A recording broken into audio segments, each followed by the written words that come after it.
learning a few essential skills. And when I say communication skills, it's not about learning or trying to communicate in English. How effective you communicate in terms of your data. How do you get that point across to your client? If this is what is required, how do you talk that point out with your client in terms of your expectations? How do you present your end data? How do you write your data interpretation? How do you write your observations? How do you gain these critical thinking to solve the problems? How logically move?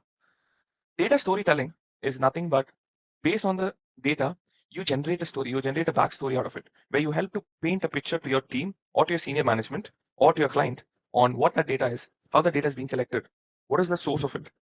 Along with it, you'll also be explaining what are your intentions on working on the data, what are the columns which you're going to be using, and how the columns are interlinked. Second is data cleansing.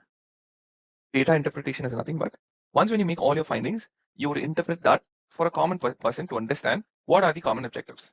We're going to do some data testing, which is checking the trueness of the data, how true it is, or is there a problem with the data's origin or source, or if a problem happened, what is the probable cause of it. And finally, we are also prediction of future, which is nothing but the regression model, where using the past data, we're going to analyze our trends and we're going to predict the future of how things are going to go.